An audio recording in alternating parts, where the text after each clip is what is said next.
भस्माङ्गरागाय महेश्वराय नित्याय शुद्धाय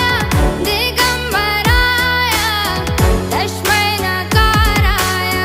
नमः शिवाय नित्याय शुद्धाय